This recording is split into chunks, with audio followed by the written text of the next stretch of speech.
ጥላ ስድስተኛ ክፍል እውነተኛ ታሪክ። አደራህን ልጄ የሰው ገንዘብ እንዳትነካ፣ በረሃብ ብሞት ይሻለኛል አለኝ። ሰርቄ ያመጣሁት መስሎት ነበር። አባባ አንተ ኢንሳን ሰርቼ ነው ብዬ ማልኩለት። አመነኝና ራስህንም እንዳትጎዳ ብሎ አስጠነቀቀኝ። ከዛን ውሃ ልጠጣ ልነሳ ስል መቆም ከበደኝ። በጣም ነበር ወገቤን ያመመኝ። አባቴ እንዲያውቅ ስላልፈለግኩኝ መልሼ ቁጭ አልኩኝ። ከዛ በፊት ስራ አልሰራም ነበር፣ ለዛ ነበር የከበደኝ። ዝም አለ አንገቱን ደፍቶ። ነገስ ከየት ነው የማመጣው? አሸካሚ ባላገኝስ እያልኩኝ በጣም ጨንቆኝ ዝም ብዬ ቁጭ ብዬ አደርኩኝ።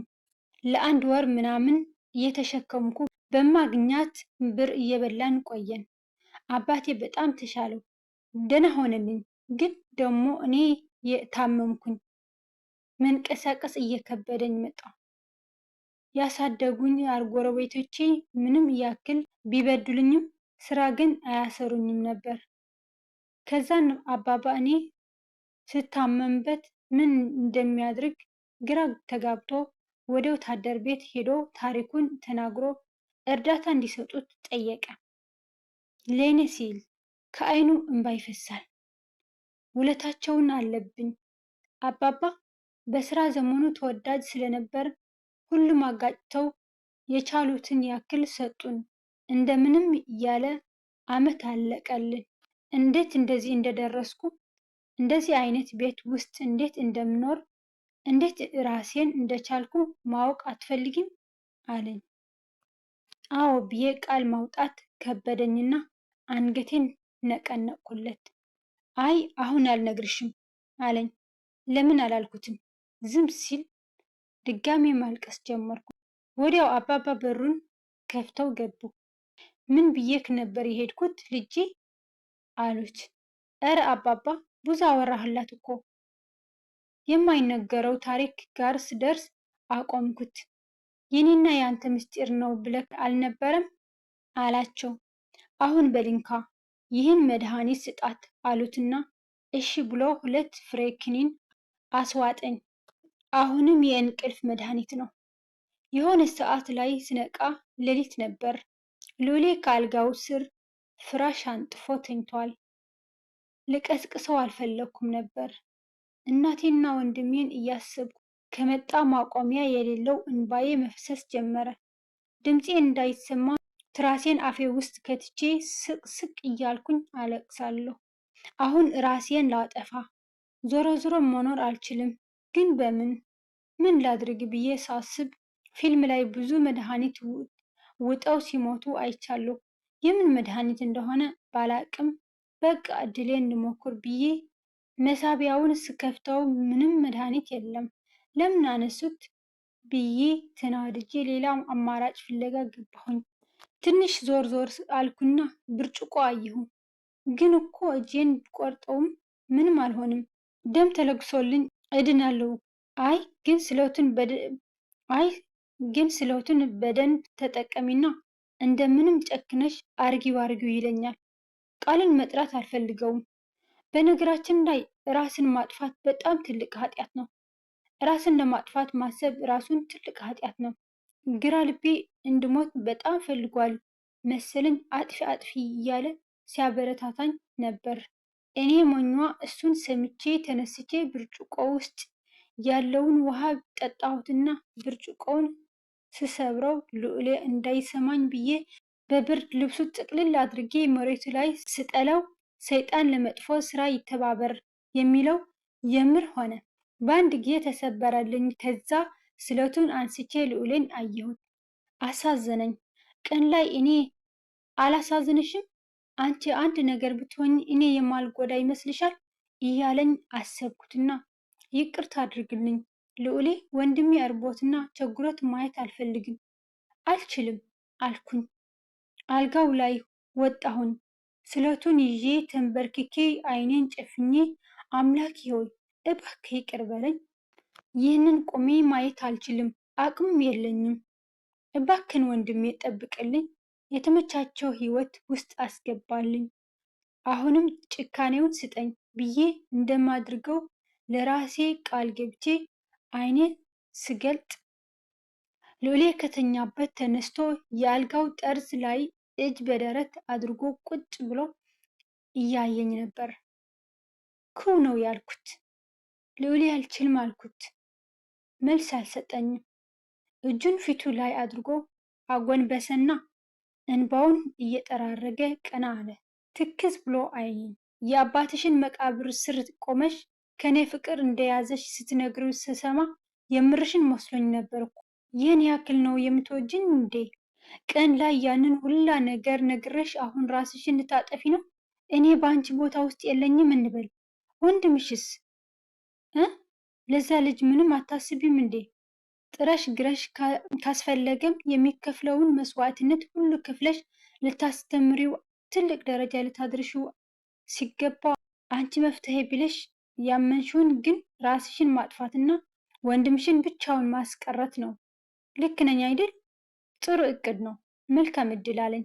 በነገራችን ላይ ኃጢአትሽን ተናዘሽ መጀመሪያ እንደዛ ሳይልሽ አይቀርም። ከአባትሽ መቃብር አጠገብ ነው የሚቀብርሽ፣ እንዳታስቢ። ከፈለግሽም ከአልጋው ስር ገመድ አለልሽ እሺ አለኝ እያለቀሰ። ከዛን ተመልሶ ወደ ፍራሹ ሄዶ ጥቅልል ብሎ ተኛ። እስኪ እናንተ ፍረዱ። በእኔ ቦታ ብትሆኑ ምን ታድርጉ ነበር? የተናገረው ሁሉ ልክ ነው። ባሰብኝ ብዬ አለቀስኩኝ። የብርጭቆውን ስባር መሬት ላይ በተንኩት። ሉሌ መጨከን ከብሎት መሰለኝ ሞቶ አቀፈኝ። እኔ ማልቀሴን ቀጠልኩ። አባባ ብርጭቆውን ሰብረው ሰምተው ስለነበር ደንግጠው በሩን ክፍት አድርገው ገቡ። ሉሌ በእጁ እንዲወጡ ምልክት ሰጣቸው። ምንም አላሉም። በሩን ዘግተው ተመልሰው ወጡ። እንደዚህ አይነት ሰው እንዳለ አላውቅም ነበር እኮ። እኔ በእሳቸው ቦታ ብሆን እንዴት ብርጭቆ ትሰብራለች? በገዛ ቤቴ መተኛት እንዳልችል ልታደርገኝ ነው? እረ እንደውም ምንዋን አመጣብኝ? ከቤቴ ክፍል ውጭልኝ የሚል ነበር የሚመስለኝ። ብቻ ግን የማይመሽ ቀን የማይነጋ ሌሊት የለም አይደል የሚባለው። ያን ቀንም ነጋ። የእናቴ ቀብር ቀን 8 ሰዓት መሆኑን ሰማሁኝ። በዚህ ሁሉ ግርግር ወንድሜ የት እንዳለ የት እንዳደረ ምን እንደተሰማው ማን አብሮት እንዳለ ምንም የማውቀው ነገር የለኝም። ጠዋት የፈረደበት ልዑሌን ወንድሜስ ወንድሜስ ወንድሜስ ወንድሜስ ወንድሜ ጋር ወሰደኝ ብዬ አንባረኩበት። እሺ ተነሽ ቁርስ እንብላ ከዛ እንሄዳለን አለኝ። በዛ ሰዓት እንኳን ምግብ ልበላ ራሴ እንደ ርችት ሊፈነዳ ነበር የመሰለኝ። ምን እንደሚሰማኝ ራሱ አላውቅም ነበር። አልበላም ብዬ ድርቅ አልኩበት። ምግብ ካልበላሽ ወንድምሽ የት እንዳለ አልነግርሽም፣ የእናትሽ ቀብር ላይም አትገኝም፣ አባባ ይሙት ብሎ ማለ እንዳማረረ ሲገባኝ። ምግብ አልበላም፣ ወተት ካለ ስጠኝ አልኩት። ያለ ፍላጎቴ አልበላም። እናቴ አፈር እየበላት እኔ ምግብ ልበላ ብዬ እያለቀስኩ ጮሁበት። እሺ እሺ እሺ በቃ ወተት አመጣልሻለሁ፣ ማልቀስሽን አቁሚ፣ ፊትሽ ምን እንደሆነ አይታየውም ብሎ ተቆጣኝና ተነስቶ ሄደም። ትንሽ ቆይቶ 2 ወተትና ኩኪስ ይዞ መጣ። ጭርስ አድርገሽ ጠጪ ካለበለዚያ አቅም ያጥርሻል ብሎ የማውቀውን ነገር ነግሮኝ ተነስቶ ከመኝታ ቤት ወጣ። ልክ ሲወጣልኝ ወተቱን የምደፋበት ቦታ ስፈልግ አጣሁኝ። እንደምንም ተነስቼ መስኮቱን ስከፍተው ከስር አትክልት ነው ያለው። ይቅር ይበለኝ ብዬ አንድ ከግማሹን ደፍቼ ምንም እንዳልተፈጠረ መስኮቱ ዘግቼ አልጋ ላይ ወጥቼ ቁጭ አልኩና የጠጣሁት እንዲመስለው ብዬ አንድ ጉንጭ ጠጣሁኝና አፌ ዳር ዳር እንዲነካኝ አደረግኩ። ትንሽ ቆይቶ መጣ። ጠጣሽ እድሌ አለኝ። አዎ እርቦኝ ነበር፣ ከትላንት ጀምሮ ምንም አልበላሁም እኮ ብዬ ዋሸሁትና እናቴ እኮ ላስደስታት ስል ነው ጥላኝ ሄደችው። እሷን መንከባከብ ልጀምር ስል እኮ ነው ጥላኝ ሄደችው። እድሜን ሙሉ የነፈኳትን የልጅ ፍቅር እኮ ልመልስላት ነበር። ቆንጆ ቆንጆ ምግብ ሰርቼላት ነበር እኮ። አጎቴ እኮ ብዙ ብር ሰጥቶኝ ነበር። እሽ እያለ እንደ ሕፃን አቅፎ ያባብለኛል። አሁንም የእንቅልፍ መድኃኒት እንድውጥ አደረገኝ። ራሱ 6:30 አካባቢ ሲሆን ቀሰቀሰኝና ተነሽና ሻወር ውሰጂ ሰውነትሽ ግለዋል አለኝ። አልፈልግም። እናቴ ላቁርባት መሰለክ እንዴ የሚሄደው? ልቀብራት ከአፈር ልከታት እኮ ነው።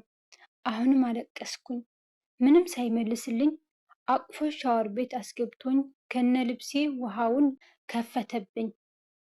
ቶሎ ታጥበሽ ሂጂ ወንድምሽ እየጠበቀሽ ነው ብሎ ጥሎኝ ወጣ። በነገራችን ላይ ውሃ የእንባ ብቸኛ ታማኝ ምስጢረኛ ነው። ማለቴ ለምሳሌ ዝናብ እየዘነበ እያለቀስን መሳቅ እንችላለን። ምክንያቱም የዝናቡ ፈሳሽ እንጂ እንባ እንደሆነ አይታወቅንም። እኔም ይህች ፍልስፍናዬን ይዤ ሻወሩን ተጠቅሜ እንደ ልብ ያለቀስኩኝ። አቁሚ አታልቅሺ የሚለኝ የለም። ስለዚህ ነፃነት ተሰማኝ። የሆነ ሰዓት ላይ ግን እንባ አልወርድ አለኝ። እንባዬ አለቀች መሰለኝ። ሎሌ ፍጠኝ እንጂ እያለ በር ያንኳኳል። መጣሁ ስለው ከዛንማ ያን መገፋፋት የማልደግፈው ግራ ጎኔ ለምን እዚህ የሆነ መንገድ ፈልገሽ ራስሽን አታጠፊም አለኝ። ልክ እንደሆነ ተሰማኝ። ግን ለምን? ወይ አውቄ ልውደቅ እንዴ? ግን ብተርፍስ እያልኩ እያሰብኩ እያለ እህቴ እህቴ እህቴ የሚል የሚያለቅስ ድምፅ ሰማሁኝ። ወንድሜ ነበር። መታጠቡን ትቼ ወደ ወንድሜ ሊሄድ ስነሳ አንሸራቶኝ ልወድቅ ስል ከየት መጣ ሳለው ልዑሌ ያዘኝ። ወንድሜ ደግሞ እህቴ ብሎ ጮኸ። ደግነቱ ልብሴን አላወለቅኩም ነበር። ልዑሌ አውቄ ያደረኩት መስሎት አኮረፈኝ። ቶሎ ልበሺ ሰዓት ደርሷል ብሎ ጥሎኝ ወጣ። ወዲያው ወንድሜ በጥያቄ አጣደፈኝ። እህቴ እናቴም ጥላኝ ሄደች በቃ። እህቴ ምንድን ነው የምንሆነው ካሁን በኋላ? ያለ እማዬ እንዴት ልንኖር ነው? ዝም ብዬ አየዋለሁ። መልስ እንዳጣሁ ገባው መሰለኝ። ሞቶ እላዬ ላይ ጥምጥም አለ። ተነሳ በቃ አልኩትና ግንባሩን ስሜ አነሳሁት። ልበሺ ይላል እንዴ ልብሴን አበስብሶ። ሆ ብዬ መተኛ ቤት ስገባ ልክ አባቴ እንደሚገዛልኝ ረጅም ጥቁር ቀሚስ እና ጃኬት ሻርፕ አልጋው ላይ ተቀምጧል። ጥቁር ቀሚስ እና ጃኬት ከሻርፕ ጋር ተቀምጧል። የመኝታ ቤቱን በር ቆልፌ ልብስ ቀያየርኩኝና ወንድሜ ጋር ሄድኩኝ። ወደ ሳሎን ስወርድ ወንድሜ ምግብ እየበላ ነበር። ሉሌ ከአባባ ጋር ጥቁር ለብሰው ሶፋ ላይ ቁጭ ብለዋል። እንሂድ ተነሳ ብዬ ወንድሜን ከምግብ አቋርጬ አስነሳሁት። ሉሌ ፈጠን ብሎ ከኛ ቀድሞ ወጣና ከጀርባ ሄዶ የምታምር መኪናውን እያሽከረከረ ወደኛ መጣ። የክራይ ነው መቼም ብዬ አሰብኩኝና ወደ ልዑሌ ሂጄ ለምን አስፈለገ ይሄ? በታክሲ መሄድ እንችላለን አልኩት በፈጣጣው። ያምሻል አይደል? የኔ መኪና እያለ ለምን ታክሲ አስፈለገ አለኝ። ሀብታም የሚባሉ ሰዎች ድሃን የሚያፈቅሩት ፊልም ላይ ብቻ ይመስለኝ ነበር። ይህ እኔው ላይ ሲፈጠር አየሁት። እንዴት ሀብታም እንደሆነ ለማወቅ ጓጓሁ። አባባ ሲመጡ ፈጠን ብዬ ወደ መኪናውን ሂጄ የጋቢናውን በር ከፍቼ ቆምኩኝ። እሳቸው ግን ወንድሜ ወንድሜ ና አሉና እጁን ይዘው ከኋላ በር ከፍተው ገቡ። እኔ ጋቢና ተቀምጬ የአጽናኛዬ ኪዳነ ምህረት ቤተ ክርስቲያን ሄድን። እዚህ ስንደርስ የሰፈሩ ሰዎች በሙሉ ጥቁር በጥቁር ለብሰው ቤተ ክርስቲያኑን ሞልተውታል። እስካሁን ድረስ የእናቴ ሞት አላመንኩም መሰለኝ። አሁን ላይ የእውነት ነው እናቴ የምር ጥለሽኝ ሄድሽ ብዬ ጮሁ። ሁሉም ወደ እኔ ዞሩ። ሁሉም ከእናቴ ሞት በላይ እኔ እንዳሳዘንኳቸው አስተያየታቸው ያስታውቃል። ሁሉም ወደ እኔ ሲመጡ አየሁ። ከሰዎቹ መሃል አጎቴ አየሁት። ሩጬ ሄጄ አቀፍኩት። አጎቴ ሰማህልኝ አይደል ጉዴ? እናቴና አባቴ ምን ያህል ጨካኝ እንደሆኑ አየህ አይደል? ተመካክረው ጥለውኝ ሄዱ እኮ። አጎቴ ወንድሜን ምን ላድርገው ነው? አጎቴ እኔስ ምን ልሆን ነው? አጎቴ መልስ አልነበረውም። ዝም ብሎ አቀፈኝና ግንባሬን ስሞ ፀጉሬን እያሻሸ ሊያባብለኝ ሞከረ። ፍትሃቱ ተጀምሮ እስከሚያልቅ አጎቴ አቅፎ ሲያባብለኝ ነበር። ለአጎቴ ብቸኛ እህቱ ናት። ከኔ ባላነሰ ሁኔታ አዝነዋል። ግን ወንድ ልጅ በአደባባይ አያለቅስም የሚል ጎጂ ባህልና እያራመደ ስሜቱን በውስጡ ይዞ እኔን ያባብላል። ፍታቱ አልቆ የእናቴ ሬሳ በመቃብር ውስጥ ሆነ። የሬሳ ሳጥኑን ለአራት ተሸክመው ከመቅደሱ ወጡ። ህዝቡ እንዳለ መጮህ ጀመረ። የኔ የዋህ፣ የኔ ደግ፣ የኔ ሁሉ አሳቢ ይለፈልፋሉ፣ ያለቅሳሉ። ቀጥታ ወደ አባቴ መቃብር ሄዱ። ከአባቴ መቃብር አጠገብ ለእሷም ጉድጓድ ተቆፍረዋል። የእናቴን ሬሳ ወደ ጉድጓዱ ይዘው ሲጠጉ አስታውሳለሁ። ሉሌ አቅፎ ወደ መኪናው ሲወስደኝ ትዝ ይለኛል። ስነቃ ራሴን የሉሌ አልጋ ላይ ነው ያገኘሁት። ክርስቲያኑን ሞልተውታል። እስካሁን ድረስ የእናቴን ሞት አላመንኩም መሰለኝ። አሁን ላይ የእውነት ነው እናቴ የምር ጥለሽኝ ሄድሽ ብዬ ጮህኩ። ሁሉም ወደ እኔ ዞሩ። ሁሉም ከእናቴ ሞት በላይ እኔ እንዳሳዘንኳቸው አስተያየታቸው ያስታውቃል። ሁሉም ወደ እኔ ሲመጡ አየሁት። ከሰዎች መሃል አጎቴን አየሁ። ለሁለት ወር ከራሴ ጋር አልነበርኩም። ስለዚህ የሁለት ወሩን የህይወት ታሪኬን ቆርጬ አውጥቼዋለሁ። ለሁለት ወር ሙሉ ሉሌን እኔና ወንድሜን ሰለቸኝ ሳይል ሲንከባከበን ነበር። ከሱ በላይ ደግሞ አባባ የኔን ጩኸት፣ የኔን ንጭንጭ ድንገት ተነስቼ እቃ ስሰብ ብቻ ሁሉንም ታግሰው ቆይተው ነበር። በዚህ መሃል ለልዑሌ ያለኝ ፍቅር በጣም ጨምሮ ነበር። የወደፊቱን የሚያውቅ ፈጣሪ አስቀድሞ የላከልኝ መልአክ እንደሆነ ለራሴ አሳመንኩት። በነገራችን ላይ ሁለት ወር ሙሉ ሉሌ አልጋውን ለእኔ ለቆ ሶፋ ላይ ነው የተኛው። ጠዋት ሲነሳ ድክም ብሎ ነበር የሚነሳው። ወንድሜ ከአባባ ጋር ነው የሚተኛው። አሁንም አባባን አባዬ ማለት ጀምሯል ካላቸው ቅርበት የተነሳ። በዛ ላይ ደግሞ እስከ ሌሊት እንቅልፍ ስለማይወስደኝ ቁጭ ብሎ ሲያወራኝ ነው የሚቆየው። እኔ ስተኛ ግንባሬን ስሞ ይወጣል። እንዳንዴ አውቄ የተኛው እመስላለሁ። እያሳዘነኝ ስናወራ ግን ደስ ይለኝ ነበር። ለነገሩ ሲያወራ ልበል እንጂ እኔ አዳማጭ ነበርኩ። ብዙ ነገር ነግሮኛል። ለተበደርኳት ባለሱቅ የጎደለ ነገር ካለ ደውላ እንድትነግረው ስልኩን እንድሰጣት፣ የእናቴን ሞት እሷ እንደነገረችው ለአጎቴ ስልኩን ከስልኬ ላይ ወስዶ ደውሎ እንደነገረው፣ መጀመሪያ ስልኩ አልሰራ ብሎ መልእክት አስቀምጦለት አጎቴም ካፕሌን ሲወርድ ደውሎ እንደነገረው ብዙ ነገር ነገረኝ። የእናቴ የቀብር ቀን ስወድቅ ወደ ሆስፒታል ነበር የወሰዱኝና ብዙ መድኃኒት ነው የተሰጠኝ። የስነ ልቦና ባለሙያዎች እንዲያወሩኝም አዘውን ነበር፣ ግን ሉሌ ከነሱ በላይ ሆኖልኛል። መድኃኒቴም ጨረስኩ። ሉሌ ወንድሜና አባባ እንድጠነክር አደረጉኝ። ቶሎ ተጽናናሁ። ግቢ ውስጥ እንጫወታለን። አንዳንዴም የቤት አጋዦችን ማለቴ ሰራተኛ ብቻ እሷንም አግዛታለሁ።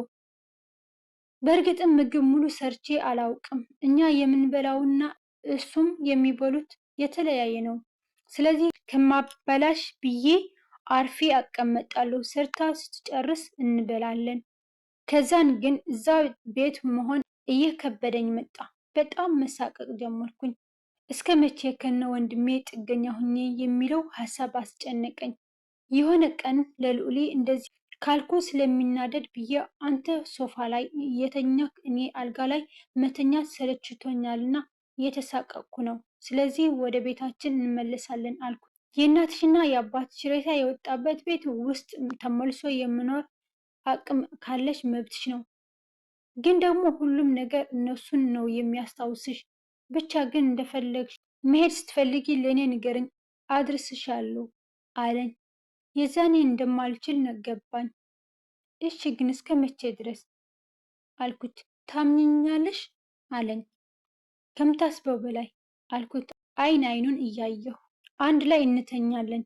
እንዴት እንደደነገጥኩ ልነግራችሁ አልችልም። ውድና የተከበራችሁ የጥላ እውነተኛ ታሪክ ተከታታዮች ጥላ ስድስተኛ ክፍል በዚህ ተቋጭቷል። በሰባተኛ ክፍል ያገናኘን። ሁላችሁም ሰብስክራይብ፣ ኮመንት እያደረጋችሁ ስለምታበረታቱኝ ከልብ ነው የማመሰግነው። ለቻናሌ አዲስ የሆናችሁ ሰብስክራይብ ማድረግ እንዳትረሱ። መልካም ቆይታ ይሁንልን።